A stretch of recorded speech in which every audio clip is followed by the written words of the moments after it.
Hey guys, आपका स्वागत है टारगेट सरकारी नौकरी चैनल पर। मैं हर्षद अली। यूपी टीईटी और सुपर टेट परीक्षा के लिए आज से हम पर्यावरणीय अध्ययन यानी इन्वायरमेंटल स्टडीज के प्रैक्टिस सेट्स की शुरुआत कर रहे हैं। तो ईवीएस का प्रैक्टिस सेट नंबर 1 रहेगा, जिसमें हम 50 से ज़्यादा महत्वपूर्ण प्रश्नों को डिस्कस करेंगे जो इस परीक्षा में, इन दोनों परीक्षाओं में बार बार पूछे जाते रहे हैं। और आज से आपकी डेली 2 बजे गणित की क्लास हुआ करेगी यूपी टेट और सुपर टेट के लिए, और 5 बजे आपको पता है सीडीपी की प्रैक्टिस क्लास चल रही है। तो 2 बजे आपकी लाइव क्लास है मैथ्स की, और 5 बजे आपकी डेली लाइव क्लास होती है किसकी? सीडीपी की। तो इन क्लासेस में आप जो है अवेलेबल रहिए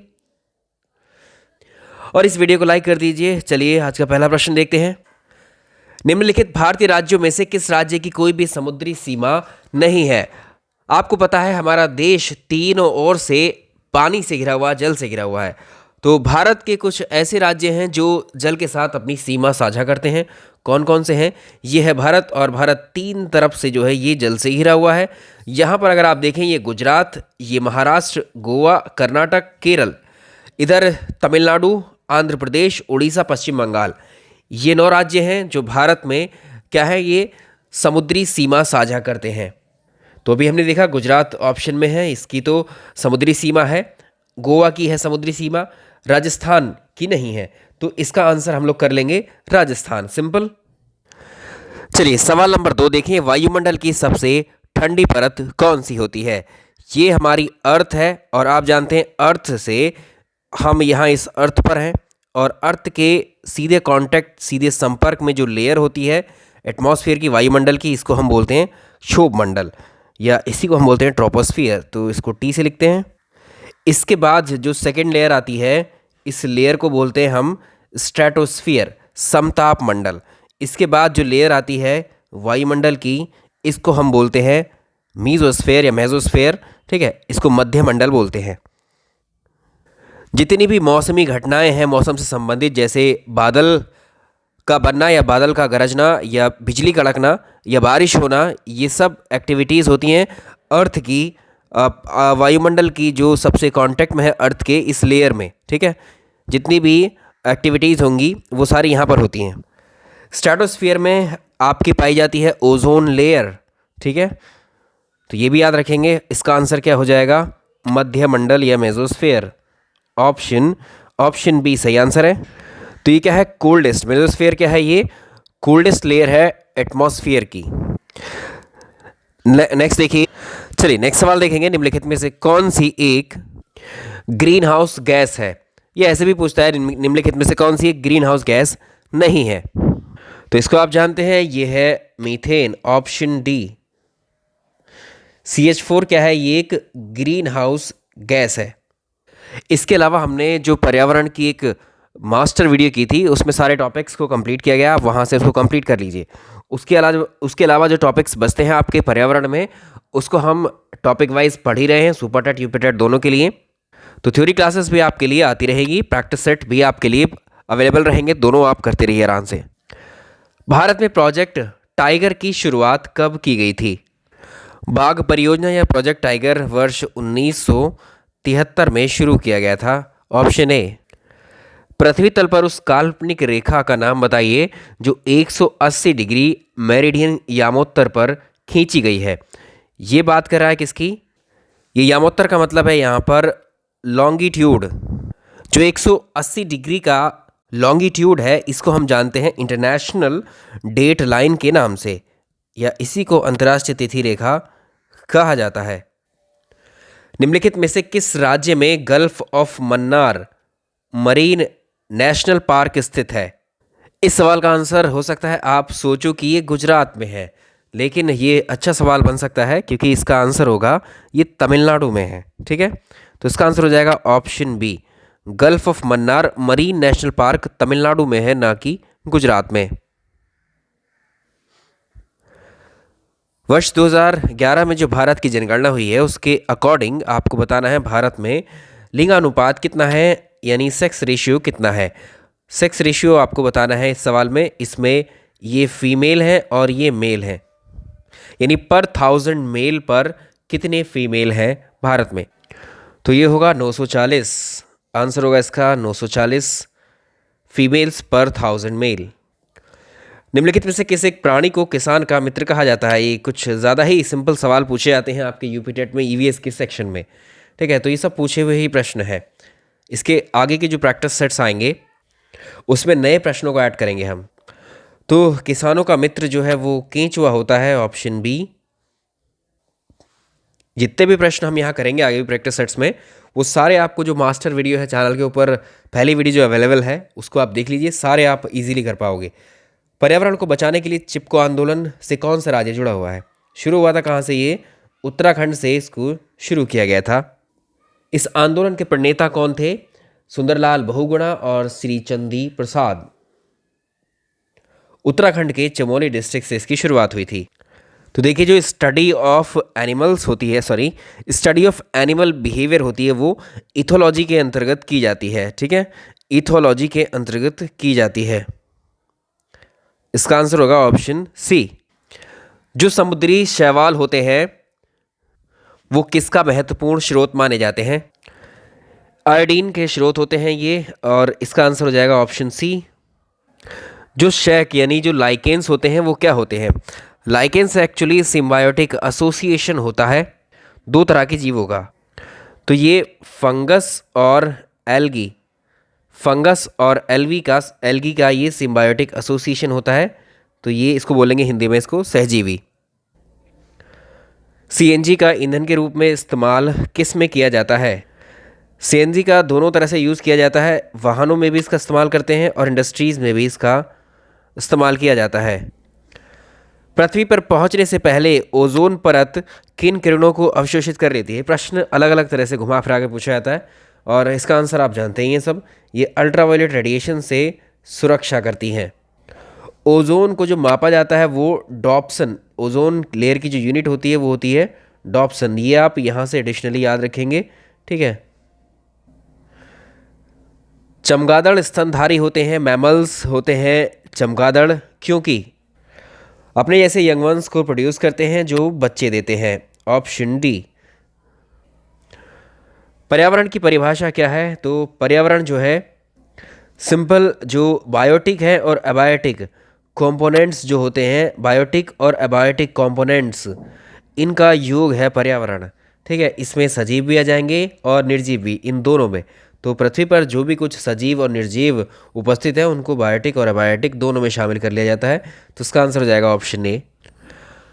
विश्व ओजोन दिवस, वर्ल्ड ओजोन डे कब सेलिब्रेट किया जाता है?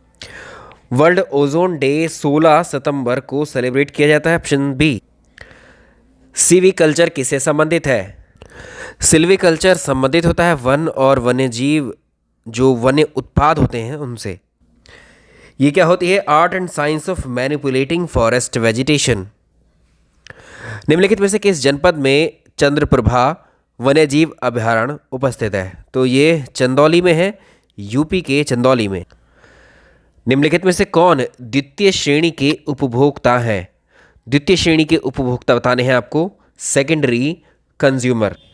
जो घास होती है, जो प्लांट्स होते हैं, इन प्लांट्स को जो खाने वाले जानवर होंगे, जो प्लांट्स को खाने वाले जानवर यानी शाकाहारी जंतु जैसे हिरन, खरगोश, ठीक है, हिरन, खरगोश, टिड्डा, ये सब क्या है?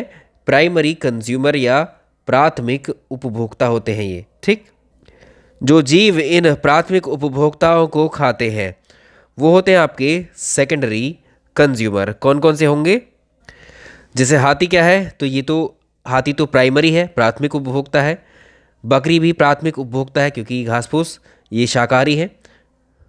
तो जो प्राथमिक उपभोक्ताओं को खाते हैं, ठीक है, इनको हम बोलते हैं सेकेंडरी। और इसमें है ये सांप, ठीक।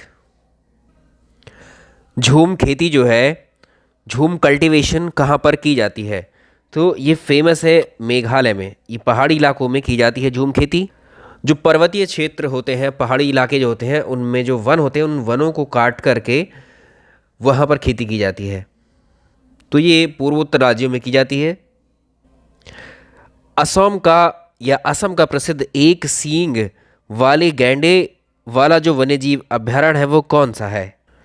असम में जो काजीरंगा नेशनल 90% या 90% से ज़्यादा जो एक सींग वाले जो गैंडे हैं वो पाए जाते हैं काजीरंगा नेशनल पार्क में। ऑप्शन बी, ये कहाँ पर है? असम में। खाद्य श्रृंखला के परस्पर समूह को क्या कहा जाता है? जब बहुत सारी फूड चेन्स, खाद्य श्रृंखला बोलते हैं हम किसको? फूड चेन्स को। ठीक है, तो बहुत सारी फूड चेन जब मिलती हैं तो क्या क्रिएट होता है? इससे फूड वेब क्रिएट होता है। इसको हम बोलते हैं क्या? फूड वेब या खाद्य जाल।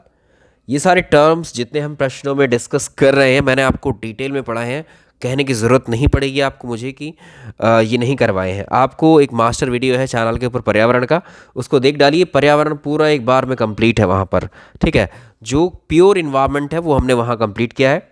और जैसे आप देख रहे होंगे आपका यूपी टेट का जो पेपर है उसमें जो सिलेबस में कुछ जैसे नागरिक शास्त्र या सिविक्स के कुछ टॉपिक्स ऐड किए हैं, यूपी स्पेशल ऐड किया हुआ है। ठीक है, उनको हम थ्योरी के रूप में भी पढ़ लेंगे अलग से।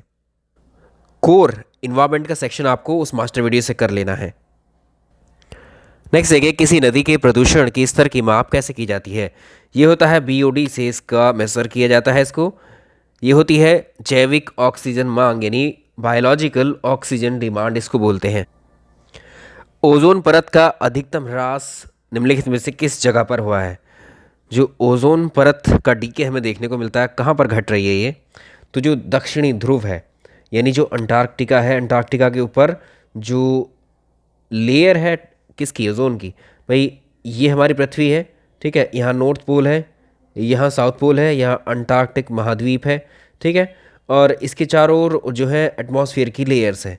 ठीक, तो जो समताप मंडल है इसी में ओजोन लेयर है और यहीं पर ओजोन देखोगे तो ओजोन पर होल पाया गया है, मतलब यहाँ से ओजोन खत्म हो रही है धीरे धीरे।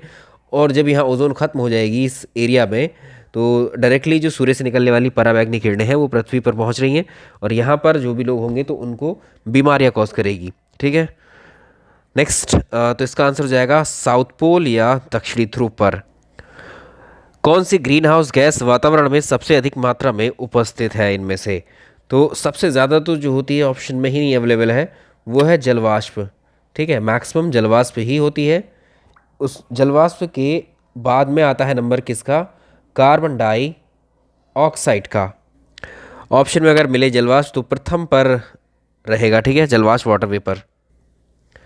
वायुमंडल की कौन सी परत प्रकाश की पराबैंगनी किरणों को पृथ्वी की सतह पर आने से रोकती है? इस प्रश्न को तो अभी हमने डिस्कस किया था लेकिन इसको रिवर्स करके पूछा हुआ है। तो हमने पढ़ा था कि जो प्रकाश की पराबैंगनी किरणें हैं उनको ओजोन जो है, ओजोन गैस या ओजोन लेयर क्या कर लेती है? ट्रैप कर लेती है, रोक लेती है। ठीक है, बट यहाँ ऑप्शन में ऐसा ही नहीं। तो अब हमें देखना होगा ओजोन लेयर पाई कहाँ जाती है? ये समताप मंडल स्ट्रैटोस्फियर में पाई जाती है। तो कौन सी परत हुई प्रकाश की पराबैंगनी किरणों को रोकने के लिए? समताप मंडल या स्ट्रैटोस्फियर? स्ट्रैटोस्फियर। निम्नलिखित में से कौन सी ग्रीन हाउस गैस इनमें से नहीं है? तो देखिए, carbon dioxide green house gas है, nitrous oxide green house gas है, मीथेन भी है, लेकिन हीलियम ये ग्रीन हाउस गैस नहीं है। जो शाकाहारी जंतु भोजन के लिए हरे पेड़ पौधों पर निर्भर रहते हैं, अच्छा प्रश्न है, क्या कहलाते हैं? अभी डिस्कस किया था हमने एक पिछले एक प्रश्न में ही इस बात को।